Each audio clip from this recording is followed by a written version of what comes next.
This is Salam Radio, Peterborough's Muslim community radio. Broadcasting on 106.2 FM and online. Assalamu alaikum, ladies and gentlemen. Welcome back to FCP Weekly. It's been how long? A long time. A long time. I think it's like FCP Monthly now. No? FCP Monthly. Are we officially calling this season 2? Or shall we'll call this season 1. 1.5. 1.5. Yeah, it's been a while. So just in case anyone's new to the show, FC Peterborough, football team in Peterborough, obviously, hence FC Peterborough, in the Thurlow-Nunn First Division North, currently 6th. It's staying that way. With one game to go. Today we'll have a little recap of yesterday's game.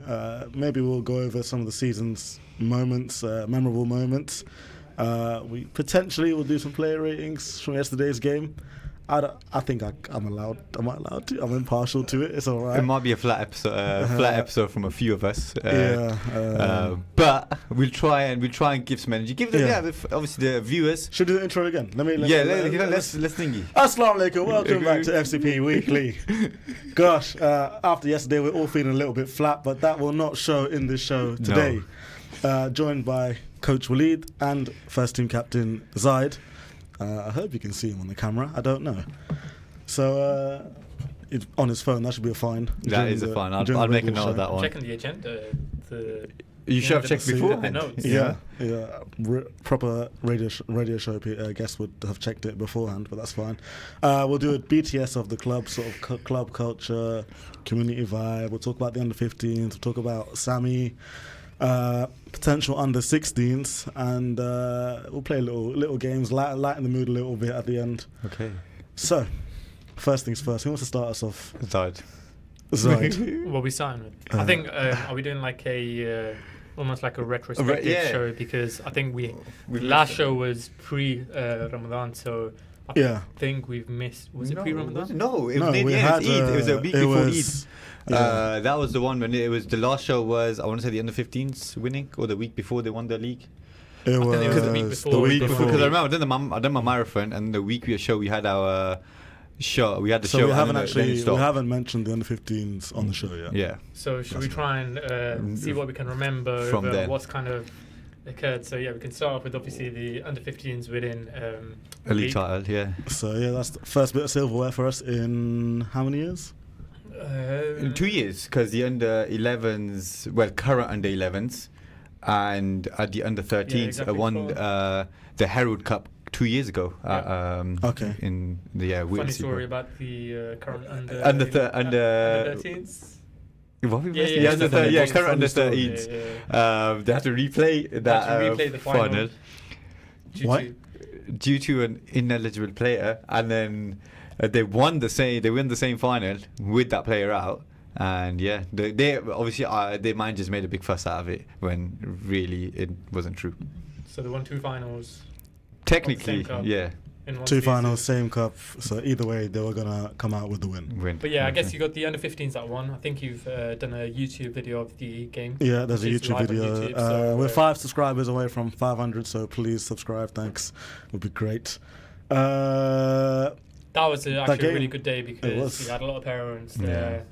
You had obviously the league there as well. A few first teamers that were there to watch.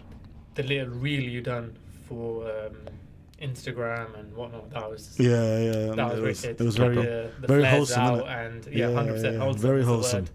I didn't know their friends were going to come out with flares. The players, they will come out as very good pictures, to be honest. I think those pictures, we probably don't see the value of them right now, but if you give it 10 years or whatever, in 5 years' time, when some of these guys are older... It's the same way now. We look back at like 2015, 2014. 100%. Yeah, when you put those photos of Zaid and Shaz Our first final, you had Omar do the pictures from Sagir Photography. Probably, a lot of those pictures no one's really seen anyway. They're in a folder in the drive somewhere. It's okay, I'll do old files again. But you know what?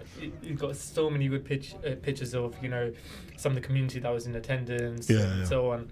And that, you look back at pictures and you'd be shocked at some of the faces that are in attendance, to be honest. So yeah, that was obviously really good with the under-15s. I think you've obviously had Volta, which was running throughout Ramadan. Yeah. We had People keep asking me, is it coming back? England football had to obviously post on that, which was massive. England football. So I think in between our last show, we've actually become a flagship club for the Greater Game. England football. FC Peterborough, flagship club for the Greater Game. Yeah. What does that mean? So within that, obviously the rest of us will go for Zami, but it's more about trying to promote health and well-being, so the right eating, the right amount of sleep you're meant to be getting as players, and just looking at everything more from a holistic point of view instead of just football.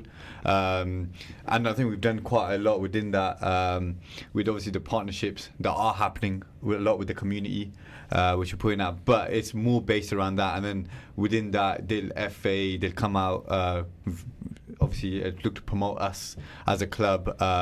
Obviously then we get free tickets to games and stuff. What is free tickets? Zami puts a lot of free tickets out in the group. Someone send them my way. But yeah, so it's massive boosters in that, which and even gives us more help on coaching wise, so gives coaching courses out, so for us as coaches to learn more about it. Just on that, I think we're one of, maybe six. I want to say 30. I want to say 30, yeah. Okay, I think it is 30. Yeah. That's what I've read. 30 clubs nationwide to be chosen as a flagship club. Nationwide, Peterborough, yes. Yeah, I mean, that's massive, because if you think of the number of grassroots teams, there are. I think there is probably hundreds of thousands. There's a lot of thousands of grassroots clubs. There's a lot in Peterborough alone. Yeah. And we're one of 30, which is amazing. And then some of the work we've been doing in Ramadan, like Volta football's been picked up by England football, and they've done a little press release on it, which is amazing.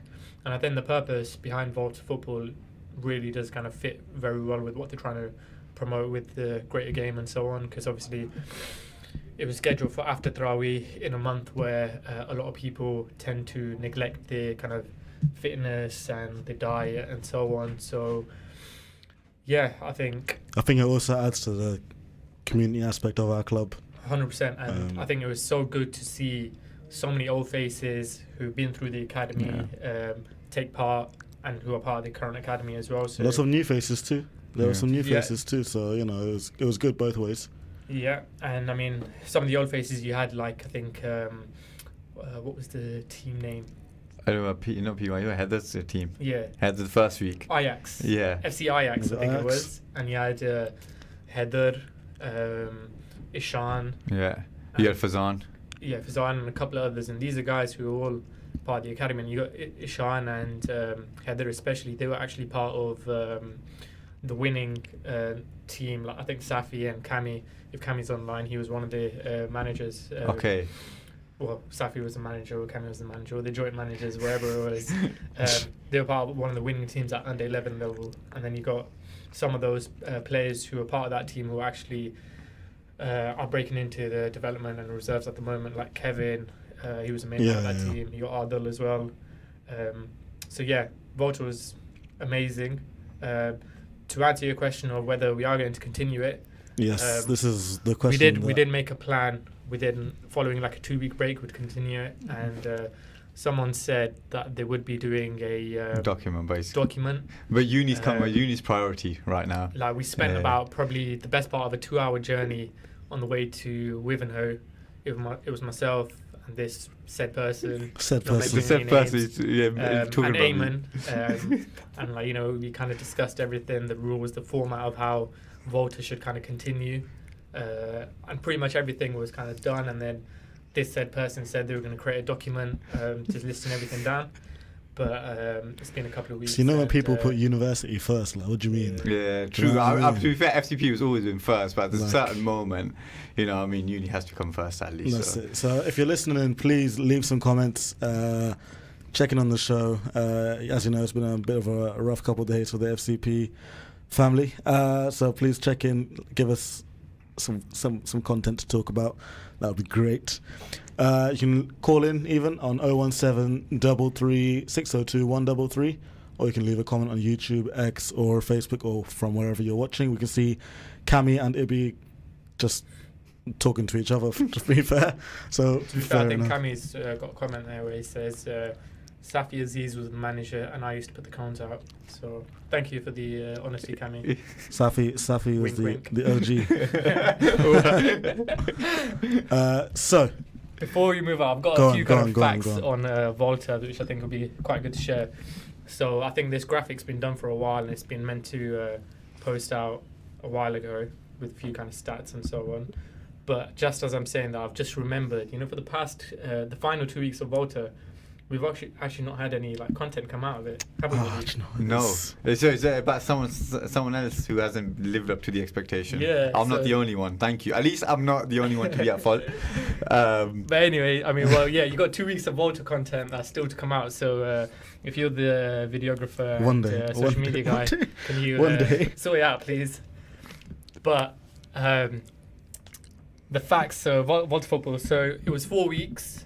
Obviously starting on the first Saturday of Ramadan. A total of 272 games played. 15 different teams took part. There was over 65 different players. About 480 minutes worth of football. The number of goals scored was 264. Whoa. Basically, a goal per game. Actually, yeah. Never mind. Given the nature of the game, there's a lot of flair. So the number of nutmegs, which was counted by Waleed, so I'm not sure how accurate it is, was 74. How did you figure that one out? 73 of them were by side. Oh, damn, thank you. And I guess with Volta, we were raising money for charity as well, so every player was donating a little bit every week. And I think we raised about, 415-ish pound for charity, which will be going to Unite for Humanity. So £450 raised over... 415, I think. But 15. I think there will be a couple of more donations to add to that. But I think this week we'll get that kind of finalised and sent across. Very good. So that's even more adding to the community aspect, doing some charity work in the form of Volta. Great form of charity, to be fair. I'm gone flat again. So I think, memorable things aside from Volta. So can we talk about Sammy's hat trick? Yeah. Can we talk about? Yeah. He really wants to talk about it. Of course. He really wants to talk about it. To be fair, 18 have been in good form.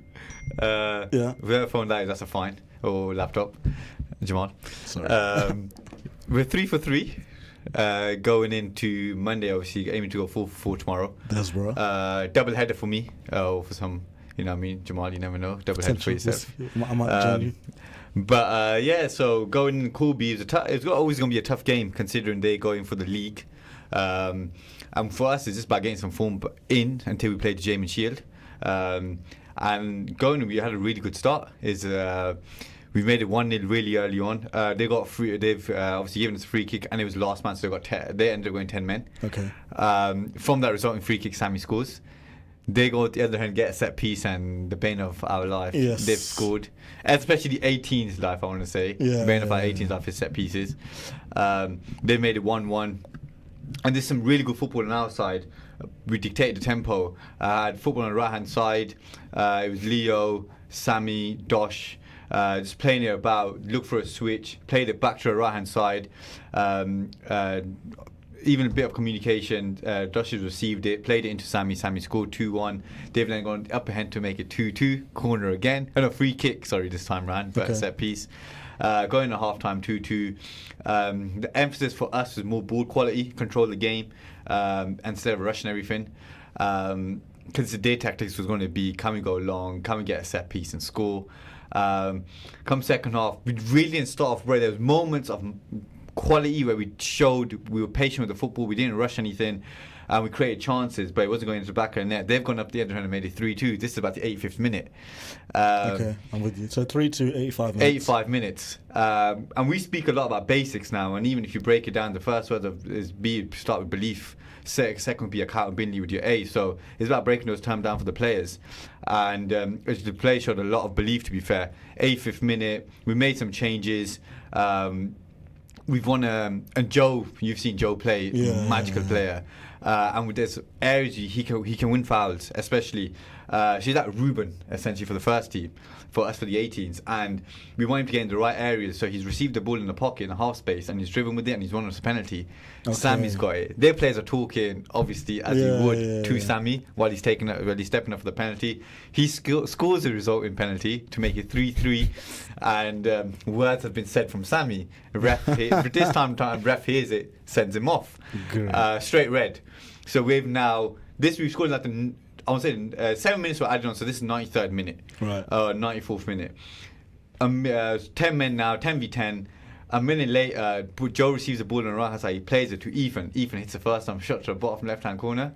Full free. Scene's gone mad. And limbs. Yeah, limbs, mate. Like potential limbs. So I think for me, that's probably the best game, selfishly speaking, I've probably been a part of. Hated every moment of it, especially when we 3-2 down. But I think it shows the belief the players have, and it's the culture we've created, essentially. I'm sad I missed it. But I think, for me, that's a massive highlight on my side from the 18s in the last 2 years since I've been coaching them, especially seeing the likes of Sammy, Eunice's, and your Alfies and stuff like that develop. So it's been massive. But 3 for 3 and aiming to go 4 for 4 tomorrow. Does that mean Sammy is out for tomorrow's game? I don't know if the refs put it through. I've looked on whole game and it's not showing them as suspended. So we'll take it. I'm showing the ref hasn't put it through. So that's all right. We'll take those. Speaking every single Sammy, day. I think he did an amazing job on the holiday camp that we had this week on Wednesday and Thursday. I think it's worth mentioning. Obviously, we had probably around 65 to 70 kids on the first day, and probably around 50-ish, 50-something in the second day. But both days were amazing. I think we've had some really good feedback. We had a lot of children come for the first time to FC Peterborough. And amazing feedback. It's good to see a lot of the kind of talent, especially from some of the new faces. So it was nice to see. Kind of signed on. But you had Sammy and Eunice who stepped up from the under 18s, done a bit of coaching, a bit of helping out on both days, and they were really good. So you got future academy managers right there. Yeah, that's it. That's the future. What was your favourite part of the multi-sports camp? There you go. The Jenga. He liked the Jenga because he gets to sit inside. Oh, well. Someone was looked like they're having a nap. Personally, I don't know what you're talking about. But, it was a long day. It's the vibes that you had. Like for me, it's about building those connections and stuff like that. I mean, the little ones enjoyed it. In my group, I had a mixture of the little ones and the girls. Made it fantastic. Obviously, in the first group day, I wasn't there the second day. But for me, I think Zai loved his spot. I don't know, Zai loved the 18 yard. That 7-a-side little fit. He was there for about 6 hours, mate. Everyone else doing Jenga, football rounders, blindfolds. Yeah, so the old kids, and I think every time we look back, it's just they were pretty much just more interested in playing football. He was making them do it. No, that's a fantastic game, to be fair. Football bingo. Yeah, so shout out to Lee. He came up with football bingo, and at that specific time, basically you had asked the kids for different types of ways they can score, and they came up with a few suggestions along with a few suggestions from Waleed. So you had something like a volley, first time finish, overhead kick, scorpion kick, header, Rabona, multiple different ways. Multiple different ways, and then basically they had to just compete with each other and see who can get creative, take everything off. And I think they all pretty much done everything, but they just struggled with the overhead and scorpion kicks. On the topic of Motorsports Day, Giant Jenga, was that what it was supposed to be? Man, I'm telling you. Like, that's the comment I've got from Ivy. Giant Jenga. Yeah, Ivy was in charge of ordering the equipment and so on, and he goes, boys, I got some giant games and stuff that they can take a break and do. So you had giant Jenga, giant tic-tac-toe, giant like snakes and ladders. Now if you're watching, please go to the Instagram and go find us. So we were a bit excited and thinking we can lay out on like the 11-a-side pitch and it'd be quite cool. But I mean, I think he kind of got catfished because it turned out it was quite normal size. Just normal Jenga. But no, it was good. I think my favourite was football rounders. Yeah, I didn't do that. Yeah, I didn't know. That was good. Well, that was quite good. We had a few of them just completely missing the ball, some absolutely sending it. Yeah. So that I was think fun. when I was playing with the older kids, it's funny how like when you do like a certain thing, you kind of get to notice how their kind of minds work and stuff. So, for example, in the football bingo, when it was a volley, they were literally just trying to get the goalkeeper to throw it up to him and then they can hit volley it, from next to like their goal. But really, they could have just dribbled it to almost the opposition, or just played normal football, got to the opposition goal and just a little flick up and a little tap in. But then with the rounders, it was like everyone was just trying to kind of smash it. Look at plays, look at the area. But then you had a couple of kids who would just touch it, and then go around for a home run and so on. So it's very interesting to see the different styles. That's all right. Video soon to come out about that too, I promise. I think at lunchtime I had the little kids I was asking what their favourite formation is. Just find out what the formation. Yeah. To 6-year-olds. Well, there was a range. You know what I mean? Some of them, all right. Some of them were pulling out 2 at the back. Someone was saying a 3 diamonds. You know what I mean? I was amazed with the amount of formations coming out. I'll blame this all on Pep. 2 at the back. Why not? Don't think anyone's watching Pep at that age. But yeah, mate, I'm telling you, some of the minds, I was getting some ideas, to be fair. One thing I wasn't happy with, the amount of Real Madrid kits on. Yeah. Oh my gosh, I counted 5 or 6. That was a lot. Why were you not happy with that? I mean, they are like one of the biggest teams in the world. One of 2 clubs are allowed. FC Peterborough and an Arsenal kit. Everything else, I just realised on the show with 2 Arsenal fans. For me, just FC Peterborough kids I'm happy with, you know what I mean? Sorry, that's what I meant. This guy's trying to bring Arsenal in. That's what I meant. You know what I mean? Obviously, Arkam's not here, and I don't think he'll ever turn up again. Listen. Let's stick to FC Peterborough, yeah? Thank you very much. I've not seen him since Ramadan, to be honest. I haven't seen him since he was interrupting me. I've not seen him since Safi nailed him at Volta. I haven't seen him since he nailed you. And you gave that as like no foul. It wasn't a foul. I'm sure that's on camera as well. Yeah, it is. Wait, on the wall. I'm not sure. I don't know if it was the week after, but the GoPro would have fallen off by then, mate. I don't know. But yeah, lots of good stories coming out of FC Peterborough outside of general 11-a-side football. So I think, I'm just trying to kind of remember what we have kind of missed and stuff. You obviously had Volta in Ramadan. You had a couple of the mosques visit us in Ramadan. Yes. I'm not sure if you did speak that on the show. No, I think that would have been when we were. The only one they had, I think, on the day of the under 15s, Masjid Qasida come down on the day of under 15s. But in Ramadan, obviously, you had Masjid Khadija and Qusya Mosque just come for the kind of youth club ahead of one of the first team games. So they've done a couple of hours, different activities, a bit of football, a bit of team building, and then they all kind of watched the first team game together. And again, like the feedback was lovely, and you've had a lot of them come to games after that as well, so you can tell they really did enjoy it, which was good. And then I think a few memorable wins. You obviously had Haverhill Rovers at the time. What a win! That's we always had the FA come down. That's what we missed out. We had that was that day. But we had the FA come down. So Nimesh, and Matt come and support as coaches. To be fair, since myself and Zamia on the course, and we had a few other coaches come down. We had our academy players participate in the sessions, the practices that we had out for them, and then stayed obviously afterwards. They watched the game and had some really good feedback from there. To be fair, so that day was for Haverhill Rovers. Haverhill Rovers, They wanted to parade that day. They came really early. Really good side, but they came really early, and I'm very happy we won that game. It was a very enjoyable game. So I think that was the game they needed to win, and then they become crowned the champions. They had a lot of friends and family turn up, which was really good for us from the gate receipt. Thank you very much. But I think before then they had only lost one game all season. And to be honest, I'm sure Walida would give probably clear in terms of like being the best team in the league. Yeah, they had that spell from like November all the way till obviously when they played us, when they went 17 games. They won 17 games in a row.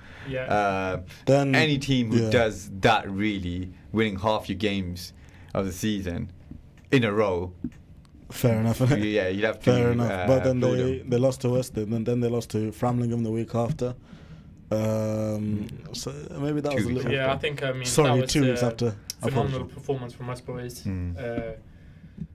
yeah, just watching that game was amazing. We had a nice little run. We had Wivenhoe 7-0, Mickey 4 goals. Obviously, had mascots yesterday.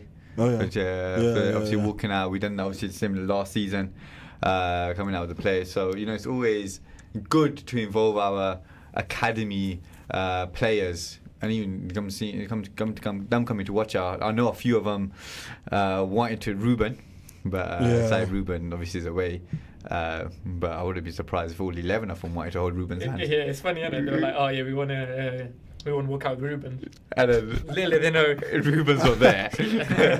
How do they choose? Like, what happens? What's the process of who they walk out with? Zaid had no choice. I think they put in the request to the managers because you had a lot of the managers say, this player wants to walk out with Ruben and so on. So. Okay. If you were a mascot, who would you walk out with? Ruben. No, V. Yeah. I was the man to my right. You're walking out first, really. Not King David. Captain. KD, Romeo, KD. KD. What's happening here? What are we doing? We got Eamon. Do a bit spoiled for choice. Stay tuned to Salam Radio after this short ad break. There's simply a variety of choice at Chicken Valley, 318 Lincoln Road. And we don't just mean whether you dine in or order for takeaway or delivery. With halal dishes including peri-peri chicken, wings, strips and wraps, Korean burgers, sides, milkshakes and so much more. You'll have to experience Chicken Valley again and again and again. Open 11 a.m. until late, every day of the week. Order delivery via Just Eat, Uber or Food Hub. Or for collection, call Chicken Valley on 01733 564 053. Kashmir orphans relief trust code आप ही के अतियात से हजारों यतीम बच्चों की जिंदगियां बदल रहा है। इस रमजान मुबारक में अपनी ज़कात, सदकात, फितराना और अतियात कोर्ट को दें। नेकी और खैर के इस अमल में आपका हिस्सा अल्लाह पाक कबूल फरमाए, आमीन। Code Educational Complex, Jatla Road, Akhtarabad, Mirpur Azad Kashmir, UK Office 0300 123 774, court.org.uk. Whether you're eating in or ordering for collection or delivery, Big Mouth at 349 Lincoln Road in Peterborough is the place for all the family favourites you know and love. But now it's even better, as loaded fries, grilled and smashed burgers, peri-peri strips and wings have been added to Big Mouth's mouth-watering menu of pizzas, chicken and so much more. Call in today, order for delivery via Uber Eats or call 01733 201020. Big Mouth's open 11 till 2, 7 days a week. Award-winning ST Complete Care provide all kinds of regular and respite care for your loved ones. Rated good by the CQC and with outstanding reviews, ST Complete Care will tailor their services for children and adults, including helping with personal and home care, medication assistance, visits and appointments too. With bilingual carers, ST Complete Care are also experienced with disabilities, dementia, autism, Alzheimer's and more. To arrange your free assessment, call 01733 303300. Caring for you the way you want. It's healthy, nutritional and halal. It's The Lads, your first choice for burgers, pittas, wraps and flame-grilled lamb chops and peri-peri chicken. Now with 5 fantastic new flavours, plus sides, grilled salads and milkshakes too. Open daily from 11:30 until 11 p.m. Call in at 15 Cowgate in Peterborough. Order for collection online at thelads.co.uk or by calling Peterborough 562287 or place your Lads delivery order at ubereats.co.uk. Home or business, protect what matters most with a bespoke security system from H-Secure Tech. CCTV, intruder and fire alarms, and access control too. 5-star Google-rated H-Secure Tech install them all, with 24-hour and mobile app monitoring, keeping your business safe and your loved ones protected. To discuss your specific requirements, call 01733 590 201 or visit hsecuretech.com. Craving authentic Desi flavors? Look no further than Desi Restaurant. From midday until 1 in the morning, enjoy our homemade specialties that will transport your taste buds. Indulge in tantalizing papri chaat and savor the rich Chersi Kadahi. Treat your friends to our fresh 1 kilogram Chersi lamb handi. Plus, get 2 12-inch pizzas for $11.95. Located at 298 Lincoln Road, we deliver from lunchtime until 1 a.m. Call 01733 555 795 now to order and experience Desi Restaurant's flavors.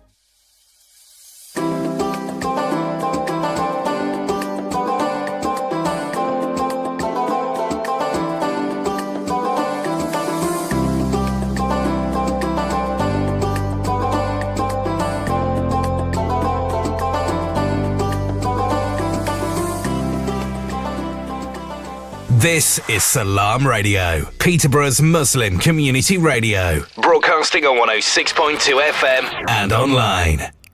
Just after what felt like a really fast ad break, we are back with FC Peterborough monthly or weekly.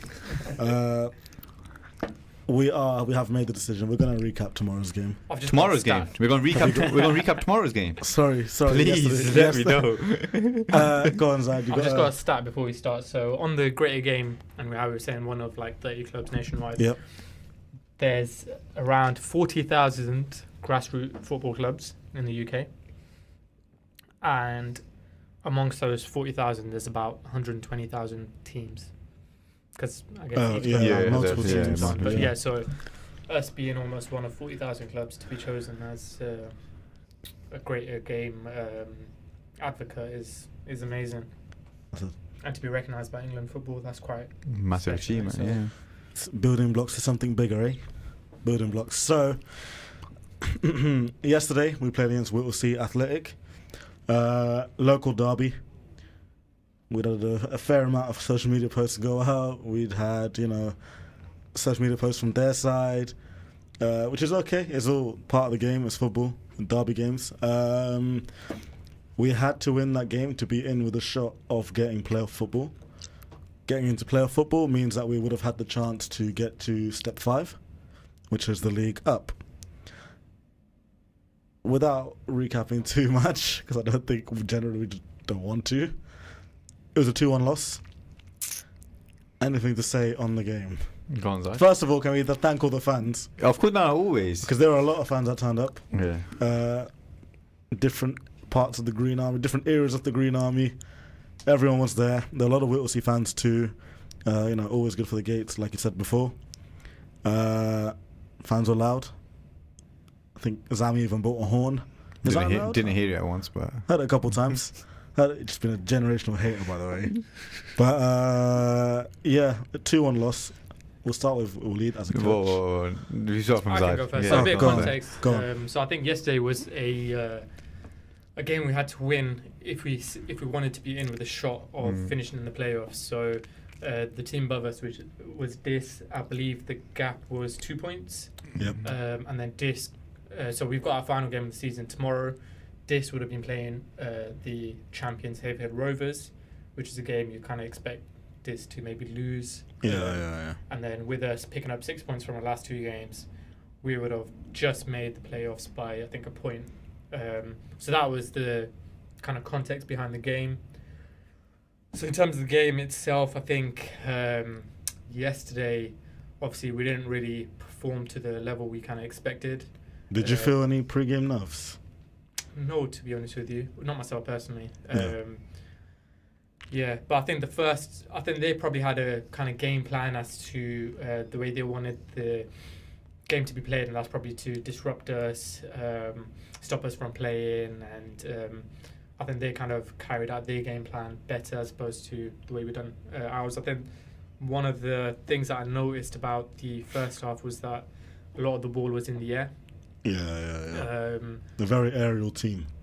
Yeah, and I guess that's maybe where we might struggle. I think there's a few of our players who are really good in the air, but a few of us maybe not so, myself for example, and that's where we probably kind of struggled in the first half. I think we were 1-0 down in the first half, and then the second half, I think we were better. We hit the post twice. We got equalised at 1-1. Yeah, we had a few chances, to be fair. This is another thing as well. I don't think we have kind of spoke about it too much. We did have a lot of chances. We had a lot. I was going through it last night. There's a lot. Oh yeah, I don't know how you were watching back last night, but when I looked at his story, I was going to reply back to you saying it was rough. The ones that kind of stick out, I think. I look at Sultans when it was 2-1 to them. Yeah. David Point thinking. blank.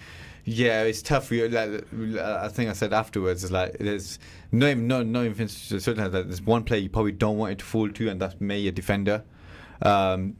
like probably more comfortable, let's say a V or you know what I mean, Yeah, potentially but- depending on who's on form, but there's a chance that we should be scoring. Like V's obviously hit the post twice. Yeah, David had a good opportunity. Yeah. Ball came in from Derek, touched it down, just couldn't get the I think finish. the only other one that sticks out to me, Abulai. Abu's chance, he couldn't keep it down. And then aside from that, There was Eamon's cut in, which is his. Eamon cut, his yeah, that's when favourite. literally made it 1-1. He's cut in and he's had his shot and then he And apologised afterwards. Yeah, and then the shot was a bit wild. That's normally where he wants to be. It just didn't seem like anything was falling for us on the day, to be honest. But yeah, I think ultimately that was a game we kind of had to win to be in with the shot. But then if this were to win the final game, doesn't then matter anyway. it doesn't really matter. So I mean, we still were relying on other kind of results. And if you kind of think, or if we think that yesterday was a game where we kind of lost, and because of that we didn't make the playoffs, that's not the case. No. I think there's a lot of other games in the season where we've dropped points or we've not gained any points. And Needham, it's a result Galston, of there's a few. that we've not made it, because I think we've now lost 10 games. I think that was our 10th defeat of the season. And I will tell you. I think that's probably a bit too much for a team that wants to kind of progress to maybe like the next league, and then on top of that we've probably drawn around 20 wins, 7 draws, 10 losses. Yeah. So I mean, if you just look at the draws and losses, really. It's the ones that the losses that we shouldn't have happened. I used the example, I think, when Zagreb coming, we got against, I don't want to again name out teams and stuff like that, but Not for free. it should be 6 points against Destindale, not 1. It should be 6 against Pinchbeck, not 1. And that's 12 points there and then. Should be at least 4 against Holland. I look at Needham, it should be 6, not 4. And then you look at the ones that we have got. We got 6 from Framingham. We got 6 against this. We got 3 against Haverhill.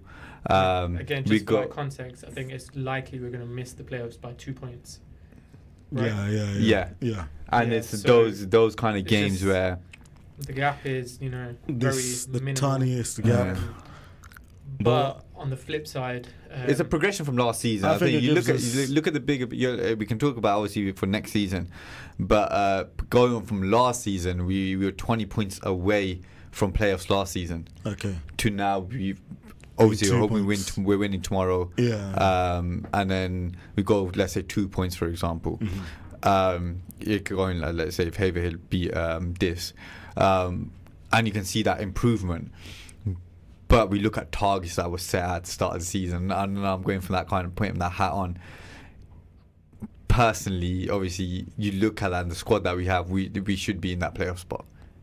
Okay. But it's the results that, again, it's a season overall. Judging by how it's that run of form that we had, where we dropped a lot of points. Yeah, it falls down to that side. But December time.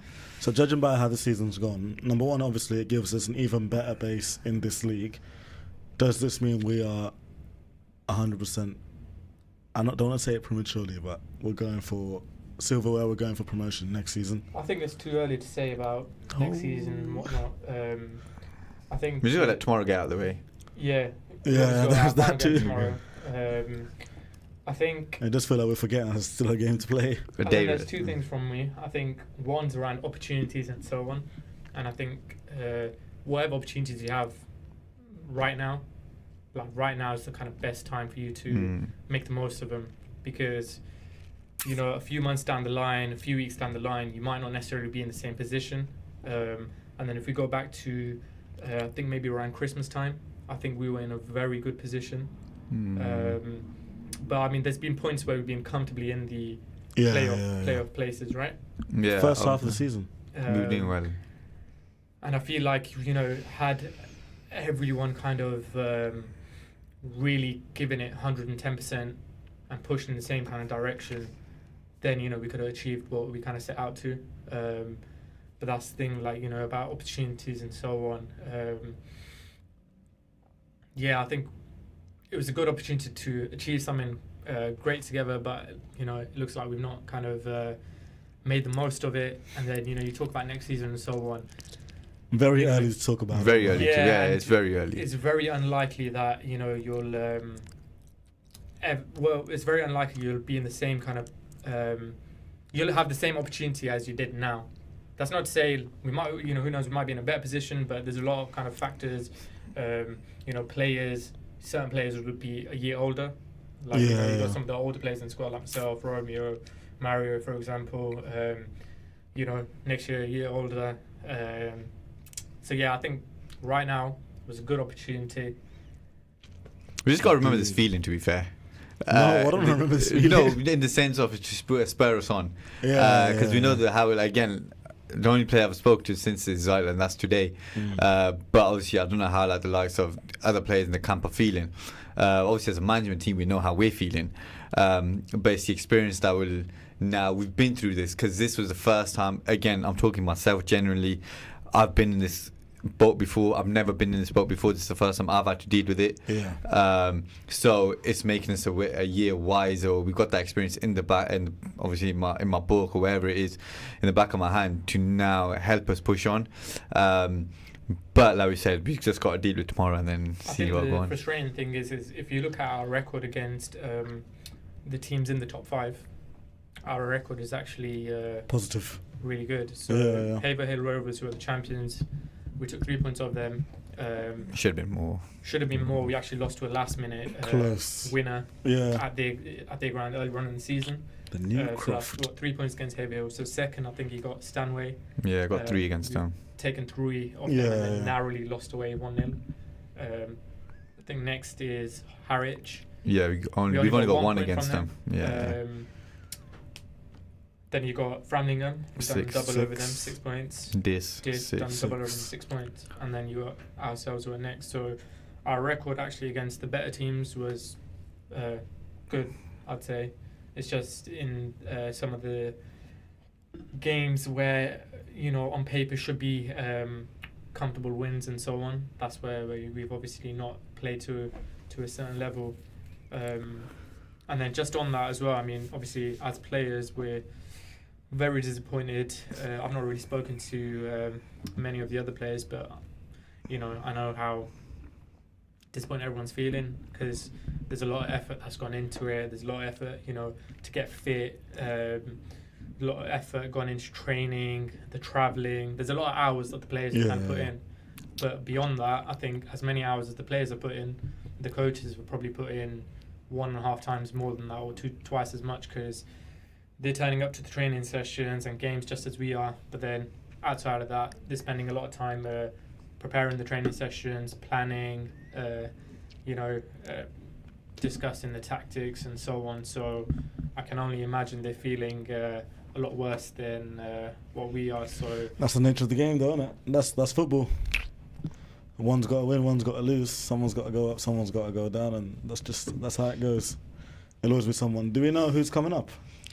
No, we'll know obviously once the league's out in June, July. Yeah. So what happens with the bottom? God, for all we know, Swaffham are going to get relegated again. Do they not get relegated? They didn't get relegated last season, and they're probably not going to get relegated this season. I think it depends on the amount of teams that want to go up. The amount of teams that are going up, the amount of teams from which area are going up to Step 5. Okay. Like, for example, if we were to go up to Step 5, there probably would have been some league restructuring, and it wouldn't have necessarily been that we'd be in the Thurlonan Prem Division. We'd be in we could have maybe been in the UCL Prem Division. So it all depends on how many teams are going up and from what kind of areas, because there will be kind of league restructures and so on. Okay, I'm with you. All right, that's fine. So big shout out to the fans, volunteers, everyone who's making things work at the club. I think on the fans yesterday, obviously we did have a lot, and I guess it's very hard. I don't know if there's going to be a hater moment here. So No. I guess it's very hard if the team's not giving you much to kind of cheer about. It's very hard for you to kind of cheer. But I do feel like they could have created a bit more of a hostile environment as they normally do. If I go to midweek games, it's like an amazing kind of atmosphere. Yeah. But I feel like that could have been more kind of prevalent. Tell you, we need to make some chants and put it in the group chat. Make some chants because everyone just says random stuff sometimes. There's just 80 random words being thrown about, which is nothing wrong with that. But I think you could probably say that some of the fans were a bit nervous yesterday as well.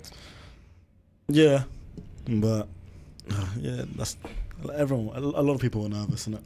But that's football. That's the nature of the game. That is the nature of the game. It's a very deflated feeling, I think. Shall we lighten the mood a little bit? Go on. Do we have anything else we want to pick up on? No, I want to pick on something. The way Johnny last week when I smoked Zaidin thingy. Actually won. What was it called? They guessed the same team, playing from the same team. Yeah. He's like, mate, I'll never forget the moment. Do you want to run one quick round right now? Nah, he'd smoke me. Just I'm not ready. for argument's sake. My mindset's not there now. I've got a weak mentality. You're not a mindset monster. That's a shame. Mentality monster. All right, so if there's no comments, we've got an emoji from Ibi, whatever that means. First game's nice and easy. Career paths. You know how career paths works? Oh, we're actually playing games. Unless you have something else to talk about. No, I think if it's... thought we were just lighten the mood. No, I don't want to play career path. I'm ready now. I'm ready. Turn into Mickey Mouse. No, I guess we've obviously got our final game tomorrow. Final game tomorrow, Swaffham. Which is away to Swaffham. Yep. And then thereafter, I think next week we can do more of a review of the season. Yeah. And touch a bit more, in depth. Yeah. So just to clarify, you've got nothing else to... Career paths? Anyone? Oh, we got a phone call. We have a phone call. I don't think these headphones are... I should put... Right. Mine's not connected over there. Hello? Hello. Assalamu alaikum. Yeah. Assalamu alaikum, Arif, you okay? Yeah, all good. Jamal, how are you? You okay? I'm good. We've got Arif Aziz, chairman of the club, live on the phone right now. We've got Waleed and Zaid in the room. Yeah. Assalamu alaikum, Waleed. Assalamu. How you doing, boys? You alright? All good, thank you. All good, thank you. I don't know if they were. Yeah, just talking about yesterday and generally the season. I think you boys are having a discussion at the moment on obviously football matters and stuff like this. Just wanted to add as well. First, obviously, Zaid, you've been playing as well, and Waleed has been coaching. But generally, look, listen, I think, you guys, obviously we're a little bit down at the moment. We could have got into the playoffs and hopefully, inshallah, been promoted to Step 5 football. But, the achievements you guys have done this year in terms of our coaching staff and our first team has been unbelievable. I mean, I won't just say that lightly. I think, what you guys have given the community this year is something that they've never sampled before in terms of how far this club is going. I think, you got lads just need to hold up your heads high. It's been a phenomenal season to finish sixth, if we're going to finish sixth this season, and to get so many people motivated to the club as well. And if you want to look at the coaches side, the coaches have been unbelievable. The amount of time and effort they've put in it. It's the players that really get praised for what happens on the field and off the field. But our coaches have been unbelievable in terms of the time they've given, the preparation they've done. Sometimes results go against you. In certain games, we've been unlucky with the rub of the green, and I think it just bodes well for the future in terms of we learn from our experiences.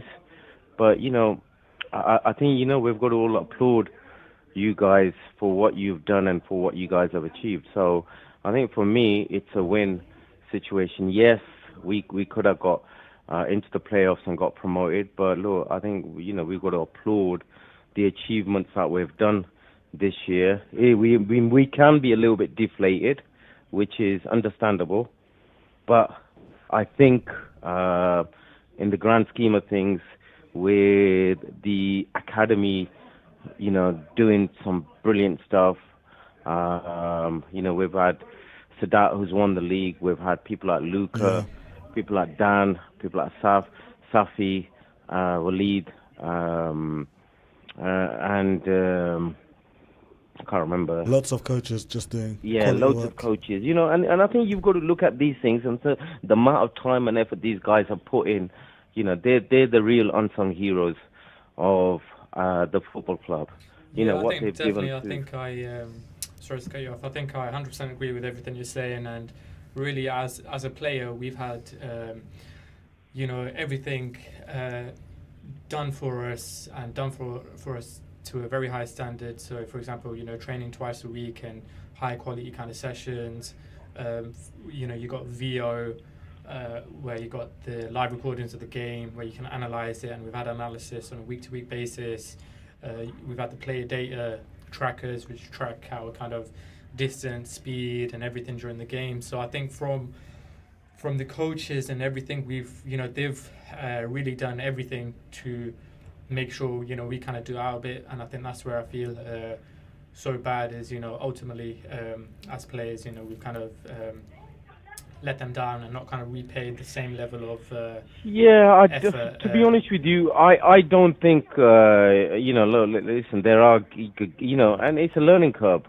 If you look at every game we've played, we've learned something from that game, and we will continue learning things. And football's all about learning things all the time, and you're experiencing something which no other club in an Asian run club or has had the opportunity to get involved in.